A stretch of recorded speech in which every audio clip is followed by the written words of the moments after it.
definitely, especially since COVID. I think the whole vibe of golf has just expanded unbelievably.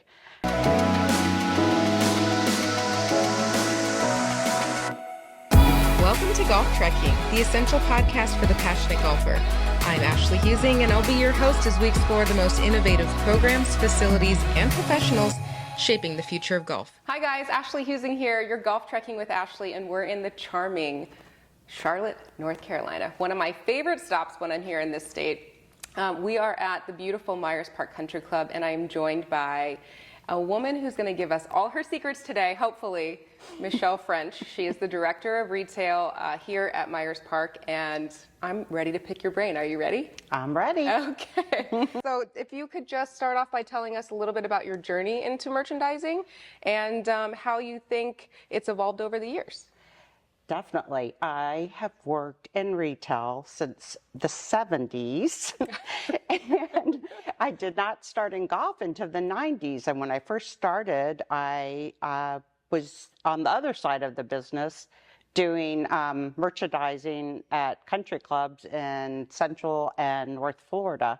And through that, I got involved in helping working tournaments. So I've worked lots of U.S. Opens and Players Championships and the Heritage and our local Wells Fargo and PGA Championship we have. And eventually, I returned to Charlotte, and I started working at Providence Country Club here in Charlotte, and I was there for 11 years until I came to Myers Park almost 10 years ago. Wow. So it kind of brings me back home because I actually went to high school across the street at Myers Park High School. Really? Many, many years ago. How have you seen it change from around here from when you were in high school? Oh, it's grown up so much. This country club has changed immensely since I was in high school. In fact, last year we just went under a $27 million clubhouse renovation. Wow. So some of the areas of the club, like the one we're in now, the library, have kept their original charm. And then downstairs we have a whole brand new modern dining area. Okay. So, do you think that is intended to invite people to stay a little longer after golf, to really kind of socialize with the other members? Yes, definitely. The whole vibe at this club is very family oriented. It's activity oriented. It's not just golf. It's tennis. It's mahjong, it's pickleball, it's swimming, swim team. Our swim team's huge. Just lots of activities. We have a huge fitness facility right above our golf shop, actually. Oh, wow. So it's become a whole family vibe, and hence we're a very, very busy place. Oh, yeah. Okay. Is there an area in the golf shop for like fitness and pickleball, or is it all golf? We actually have two shops, and we have a tennis shop as well. And I buy for the tennis shop as well. And we have pickleball, tennis wear, and a lot of just lifestyle activity where your Lululemons, your Task, all the brands that you can wear for fitness. And we carry a little bit of that in the golf shop. Some leggings, some fitness t-shirts, items like that. Okay. And so we are at a private country club, so tell us, what is the dress code when it comes to leggings or shorts? I know this is the question. Okay, so if you're an industry person right now, you're cringing a little because this is always the question that everybody needs to know, and it's such the gray area that we all work within, but it's tough. So what is it here? So we definitely have a written policy that shorts need to be a certain length on the thigh, and I feel like leggings are okay if they're worn appropriately, like if with a skirt over them or with a longer top, or if they fit appropriately. And there's a difference in leggings. You know, you have some that are meant for golf with pockets and more jogger style. And then you have some that definitely should not be worn on the golf course. Probably our biggest challenge is people that, especially younger people, that come wearing what they would wear in normal every day. And I think one of the biggest problems is people show up in camisoles and tank tops and things like that. And we're fine with sleeveless as long as it has a collar on it. Yeah. So that's a good rule of thumb, right? I think yes, it's sleeveless with a collar, or a collar if there aren't, like, what does this say? yeah, it's okay. It's okay to wear like crew necks. You just have to have a sleeve on them. Right, right. It's either collar or sleeve. Well, I'll remember whatever Yeah. that one is. Well, good. I love it. Okay, so that kind of segues into our next question. So what key trends are you seeing in the golf landscape for buying, and for actually, let's talk about what you saw at the Tour Championship last week. Interestingly enough, it's a whole different vibe when you go to a tournament because you have such a broader range and audience that you're selling to. And I think the tour has done a nice job of inviting in local vendors and more diverse vendors and trendier vendors, items that we could never sell in our golf shop at least. Okay. So they have some more ethnic vibe things with, huge prints and Okay. and Bright colors and big a little skimpier Got it. cuts on the ladies' apparel. Definitely not a private country club, but when you put it in a market that big, a lot of times those are the first things that sell because it's something different. And for that golfer that doesn't belong to a country club and they're just wanting something fun. So, yeah, so. So that's definitely a trend we're seeing that's bringing in some newcomers and some new spectators at these events, which is really cool. Correct. Definitely, especially since COVID. I think the whole vibe of golf has just expanded unbelievably.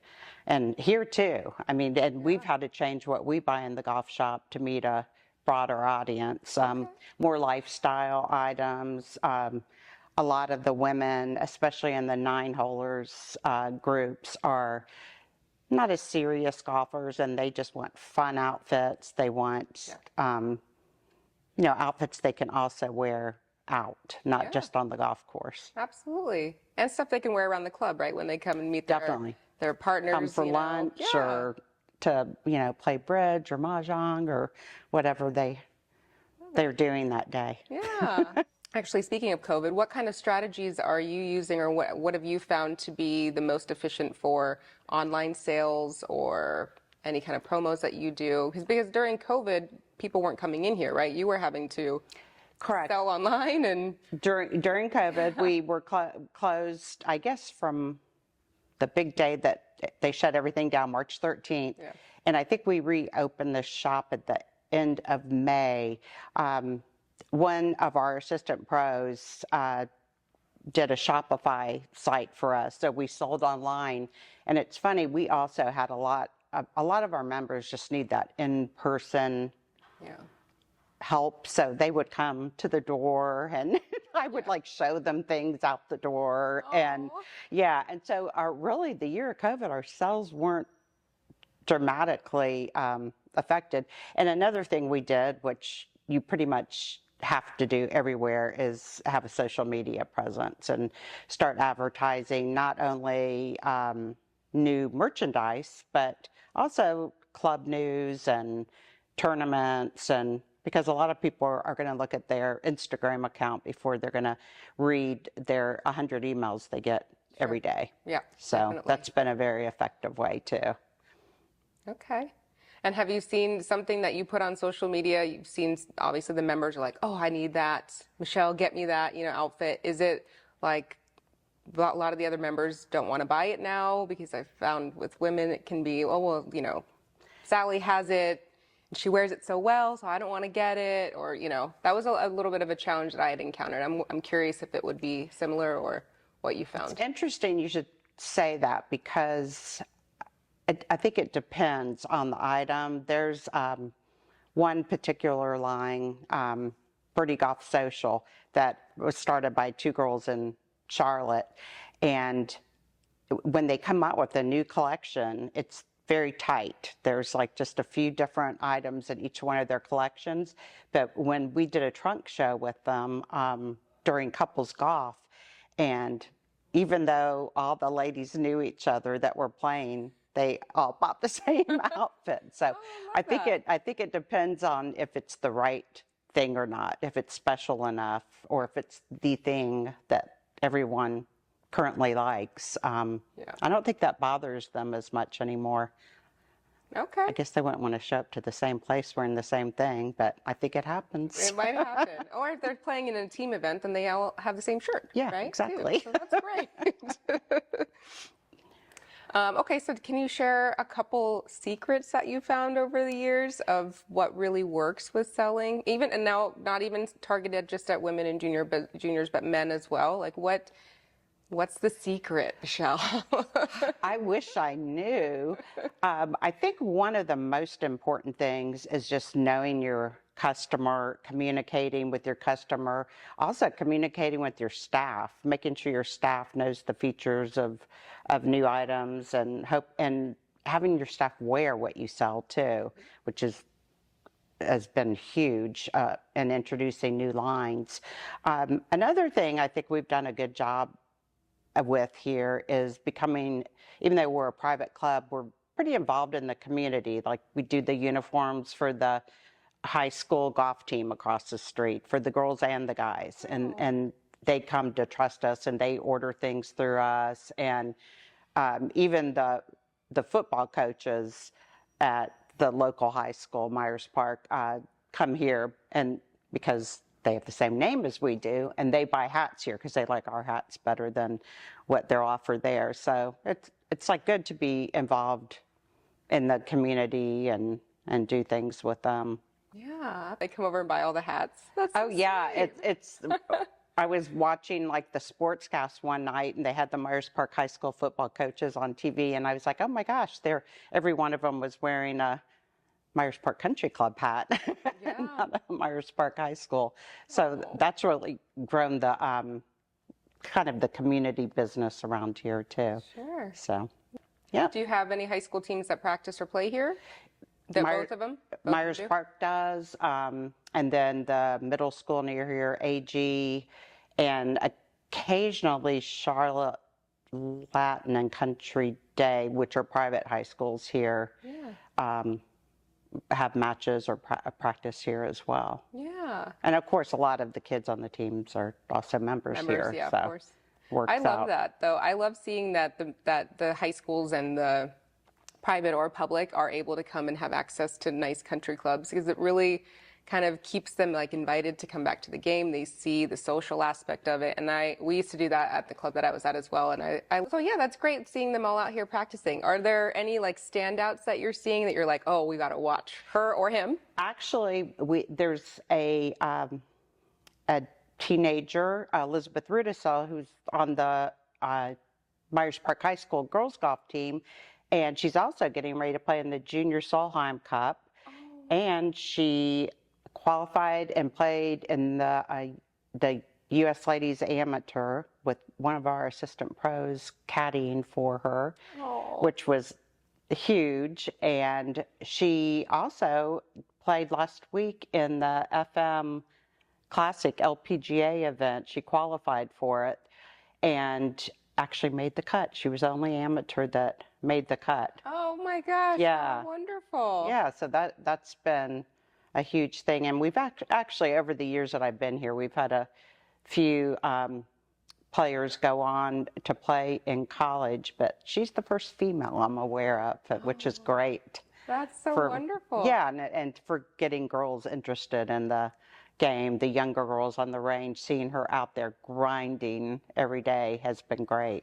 Good. Oh yeah, it takes a lot of dedication, so I'm sure you see her out here a lot. Yeah, every day that she's in town. That's great.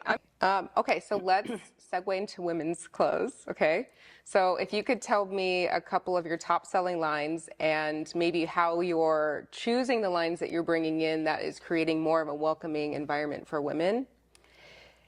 Interestingly enough, we carry probably a larger amount of women's apparel than most clubs. I love hearing that. And much to the dismay probably of my boss. But I feel like carrying women's clothing is important, not just reaching your women, but just for it's like a customer service thing in general, because if you have the trust of the women shopping, they're also going to buy their gifts from you. They're going to buy for their husbands, and their husbands are also going to buy gifts for their wives. Whether their wife is a golfer or not, we provide a convenience, and we gift wrap, and it's turned into quite a thing. We do a huge gift business, but to go back to what ladies' lines do well for us, I feel like we switch things in and out. The one staple that we have in golf and tennis, our number one selling piece in both of them is a basic, solid IB Cool sun shirt. Oh, yes, the IB Cool. And sun protection has become so important, and everyone's dermatologists are beating them over the head, telling them to wear sun protection. So I find a lot of ladies are wearing just a solid sun shirt and then a print skirt. And it's been a huge trend in tennis too. Fun, ruffly, printed skirts, and then in golf they'll wear the solid top too, and they come in, crew neck, they come in mock neck, they come in hoodies now. So that's been huge. Some other lines that do well for us and ladies, fairway and green ladies have done well. Peter Millar is always a good trusty one to go to. We carry a little bit of Lululemon, more Lululemon in the tennis shop. The bubble has been a huge one in tennis, not so much in golf, although they do make fun sweaters like the one I'm wearing today. And a newer line for us that has been great is Smith & Quinn, which makes some really cute ladies separates and also fun ladies dresses. And they make not only golf dresses, they make lifestyle things. In fact, I think they even make bridesmaid dresses. Oh, wow. But yeah, it's quite a extensive line, but their patterns are wonderful, and they've been really popular and have had good sell-through for us. Okay. Nice. See, you're getting all of the secrets here. So you should check out these lines if you don't have them in your shop yet. And I think the huge takeaway on that, you definitely gave us the super secret there. You have to put more women's stuff in the golf shop because they're the ones that are buying everything. It's funny, we actually have quite a few women that come from other country clubs around Charlotte and buy things from us. And so I think that that says, if you have it, they will come. That's true. Okay, so here's the question about women's clothes here that I have to know personally because I could never figure it out when I was buying. Logo or no logo? Oh. And where do you put the logo? I think if something's really printed up, we don't logo it. Okay. We logo basics, solid polos, and also I've started, for instance, on the IB Cool Sun shirts, I do 2 orders of them. I do one with no logo, and I do one with the logo. And we mostly logo sleeve. We occasionally do, obviously, on sleeveless things, you have to have it on the chest, but we mostly do a sleeve logo. And with that being said, we've also found that we have tried some new logos that, like alternate logos, old school logos, script logos, and that has seemed to drive business well too, just something different. Oh, yeah, didn't even think about that, the script logo. Yeah, especially on headwear. Oh, yeah, definitely. It's been huge to try some other logos on headwear. Okay. All right, so there you go. Where to logo, when to logo, that is always a huge question for women's clothes. I just remember finding that sometimes my women would come in buying shirts from other country clubs with their logo, but they wouldn't buy it at our club. And I'm like, why wouldn't you want to buy it at our club? Yeah. It's true, though. I see that, too. Some of our women come in, like when they go visit somewhere or they go, up to visit someone in the mountains, they'll come back with a logo shirt. But for the most part, our ladies really don't complain about having the logo. I think the only time it's good to have some non-logo pieces is when we have visitors from other places that especially if they belong to a local club, they don't want to go back and with the Myers Park logo on there when they belong somewhere else. Right. So. Do you have any restrictions on your logos here? Like say, so Twin Dolphin down in Cabo, you have to be a member to buy the Double Dolphin and not have the script on it. So it's something different. We actually have thought about doing that before, but it never came to fruition. So it's a hard thing to do. I guess you just kind of have to separate it out in your shop. Yeah. But we have so much play, people in and out. So far we haven't. One time I guess we do that is in member tournaments. Okay. And they have like specific logos to the tournament. So I guess that's the only time we have a member-only logo. Okay. I had a question and then we moved from it. So I'm going to bring it back really quick to the ladies. So when you see them coming in wearing other shirts or other pieces from other clubs, do they come in and request certain lines? And if they do request a line that you think is maybe not something that fits well in the shop, how do you troubleshoot that? Oh, boy. I know, I'm bringing the hard questions for this one. Yeah, occasionally they will, or they'll tell me, well, I saw this at such and such club. And sometimes I'm very familiar with the line and I have an idea already of whether I think it would do well or not. But other times I'll research it and see, well, maybe it is something I should look at. Yeah. And also you have to weigh, will only that person buy that particular item? And is it worth it to open up an account with a new vendor if, you're reaching an audience of one? So. And do you find that your vendors and your reps are pretty receptive to you just doing special orders if they are one-off? Yes. Yeah. Definitely.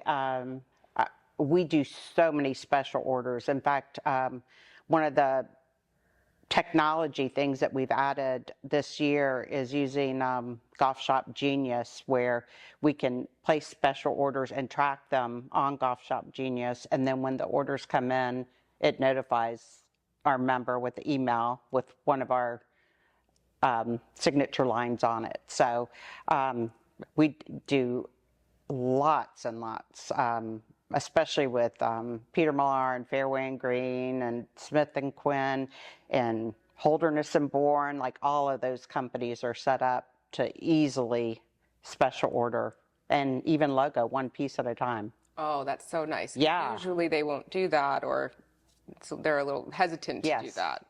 But that's great. Yeah, it is. I know a day doesn't go by that we don't do several special orders. Okay. So what, did you go to the PGA show this year? I did. Yeah? Yeah. Okay. Anything cool you saw that was new for merchandising, retail, anything? Because I will tell you, I did a lot of education at the PGA show this year, and one thing that still to this day sticks out in my mind is that there was like an AI mirror. Have you seen this? Where they could try on clothes in a mirror that's AI. Oh, wow. Mind blown. I know. So what does it do? You can put in the line and then they can choose a shirt or whatever and then they can see it on themselves. Kind of like Warby Park does the try on the glasses, which I think was just crazy. It was absolutely crazy to see that. Wow. Yeah. But what about anything that you saw up there at the show? Oh, gosh. The thing with me is when I'm there, I look at apparel and accessories, and the pros go and look at the golf clubs and all of the gadgetry, which Okay, Yeah. so speaking of right in line with private country clubs, what are you seeing for tea prizes or tournament member guest gifts or clothing, apparel?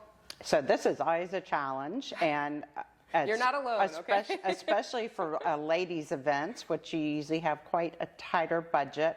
But this year, some of the fun things that Rachel, who runs our ladies program, she's doing a custom sweater for one of our ladies' events that has a variety of different colors and picks that the ladies can do, and which is a little bit hard because we have to get sizes, but so that's been something fun and new that we're doing this year. And also Lululemon belt bags with our logo added to them are a good tournament gift. And for men, custom leather items, custom bourbon, barrel of bourbon, for the event. Trying to think of some of the other things we've done. We've done custom shoes before for events. Microsites are always popular, where they can go on and pick their own items and pick their logos that they want.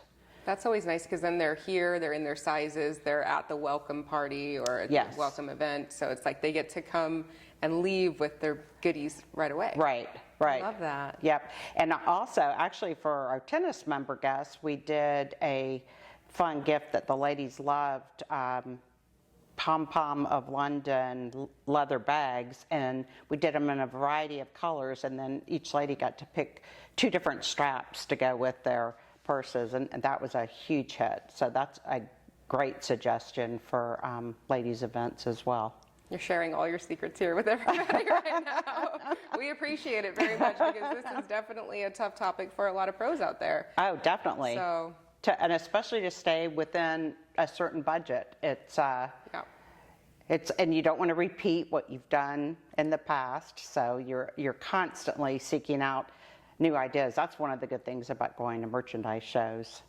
And also another important thing of finding new ideas is I get a lot of information from belonging to the Association of Golf Merchandisers, and you can go on their blogs and people share ideas or say, hey, do you have an idea for this event, or do you have an idea within a certain budget? So that's been a great educational thing basically as well. Awesome, thank you.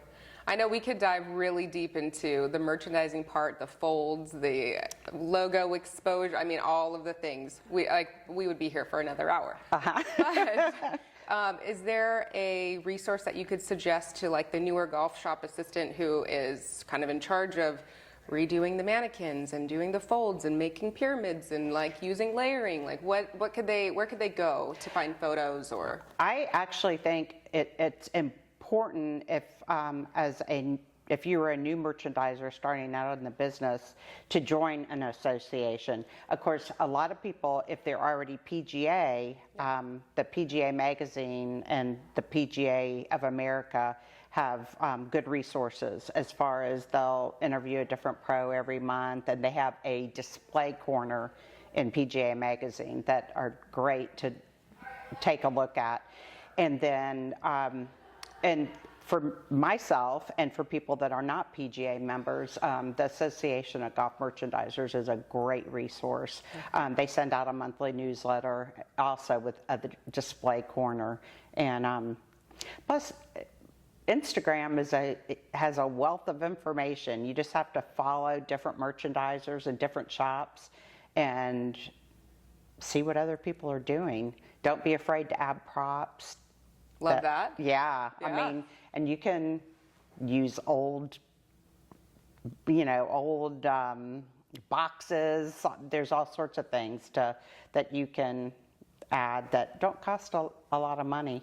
Or we even use range crates sometimes, It's like there's a lot of different things you can add, so to give you some dimension. Okay. What are your thoughts on a sale rack?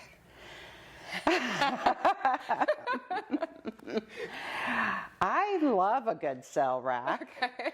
And some of our members live for the sale rack. And they're very disappointed when the sale rack is not there. You can't get too dependent upon it, because then some people will just wait things out until they go on the sale rack. But I think seasonal sales are good, and sales where you encourage people to buy more than one item, like buy one, get one, or, you know, buy two, get this price, buy three, get this price. So things that encourage them to buy multiples, definitely. Okay. And then we do a huge thing in the month of December, our countdown to Christmas sale. And we do a different sale every single day. We have a Christmas tree basically made out of golf balls in print, and each golf ball has a different sale on it. So it encourages people to come in. You know, it might even be socks one day, or golf bags, or ladies apparel, or there's a different sale every day. So it's like an advent calendar for discounts. Exactly. Oh, that's brilliant. Yeah. And how do you choose what it's going to be, or is it predetermined, or is it whatever the opener feels like? No. Socks today. No, we actually have to do this actually coming up pretty soon, because it has to be ready for print for the newsletter. And obviously, Peter Millard doesn't go on sale to the very last week. Holderness and Bourne might not go on sale to the very last week, because people are going to buy those gift things anyway. But, you know, things that aren't as huge of items you put earlier in the month, and stocking stuffers maybe. Yeah, exactly. Yeah. Drinkware. You know, things like that. You know, there's going to be shoes one day. You know, you have to come up with 20-some different items to put on sale. But that would be great to run through your inventory and to kind of push out and get ready for the new year. Yeah, it's huge.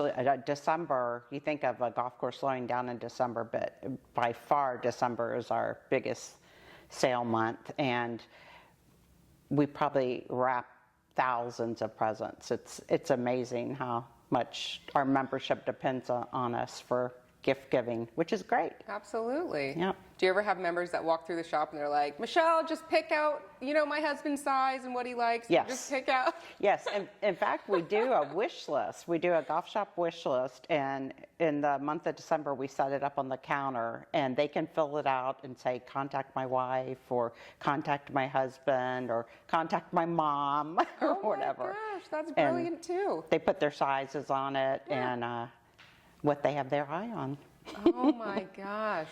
Letters to Santa, but to exactly. Michelle. Letters to Michelle. Letters to Michelle.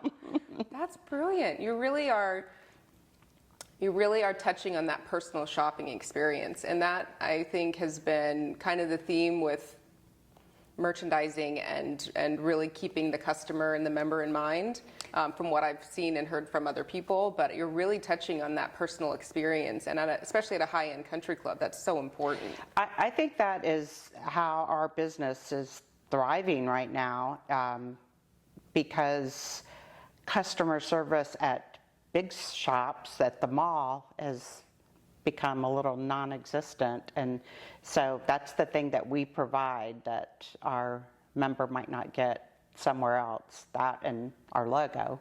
But yeah, it's all about customer service, keeping the member happy and their guest. Oh, I do have one last question. If you could go back to when you first started buying and give yourself advice, what would it be? Oh boy. I guess communication with the people you're buying for. I mean, I think that is the most important thing. I mean, you can follow trends all day, but if the people you're buying for don't agree with them, it doesn't do much good. I love that. Don't be afraid to ask what people want, right? Okay, I love that. Well, I feel like I've taken up a lot of your time, and I'm sure you have lots to do in the golf shop. So I just want to say thank you so much for sitting down with me. You shared a lot of great secrets and advice for those who are watching. So thanks, guys. I appreciate it. Thank you so much, Michelle. Thank you. All right, guys. So stay tuned. We're back on the road, and we're headed towards somewhere. I don't know where we're going, but stay tuned. Bye.